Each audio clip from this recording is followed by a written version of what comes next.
Hello. I'm Caroline Blinska and I'm from e-commerce Backstage Pass. Thank you for being here. I just wanted to do a really quick video today about the importance of images when you are selling products online. So if you follow my group, e-commerce Backstage Pass,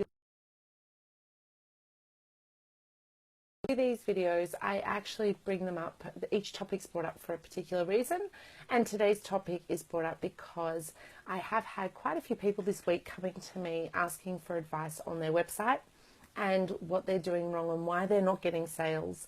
And each of those people, every single one of them, they had the same consistent problem, and that was images. So it wasn't their only problem. Some of them had other issues as well, but every single one of them had the issue of images. So it's really important to think about your images. And to give you a good example, anything that you're selling, you've got to think when you go into a shop, yourself or someone else goes into a shop, we like to touch things. We always pick them up and touch them, even if it's behind a display or something like that. Even if it's something that you've seen before and you don't really need to touch so much, but you still like to hold it and touch it and see what it is. So you need to think that you can't have that, you can't do that when it comes to your e-commerce store. So you need to make sure that the images are very, very clear and they really explain exactly what you're selling, especially when you're selling something that's a little bit different from normal. So make sure you have images from different angles. Make sure you have images close up and far away. Maybe getting the image of the actual item being used, whether it's clothes being worn or being used if it's a product. And you need to remember that every time you do use an image, it has to be extremely clear.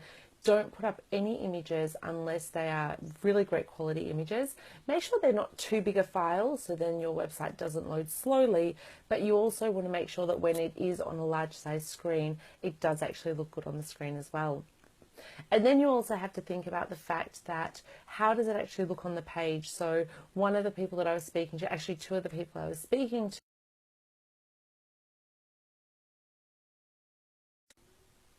okay, just cut out for a second.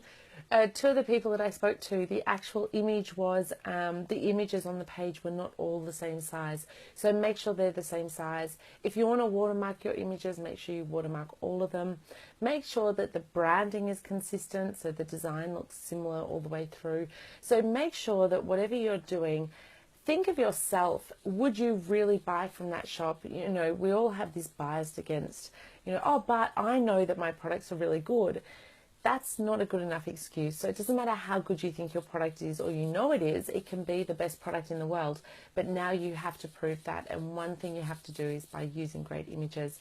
So make sure you don't hold a bias against what you think is actually good. Make sure you actually step back and look at it from other people's perspective. And I always say, think of it as the worst case scenario. So some people say, oh, but I get a lot of referral business. Okay, great. You get referral business and that's fantastic. But you're not building your community. You're not building more clients if you're only basing it on referral traffic. So now you have to think of the worst case situation of someone that doesn't have any idea who you are and is looking for a product like yours. And then you want to make sure that you display all of your products in the best possible light. And so think of that person. Do they want to see the product from the front and the back? Do they want to know that it's in other colors and that they can see the other colors available or other styles? Do they want to know that it might be, let's say it's a glow-in-the-dark product, then you have to show it in the dark and in the day.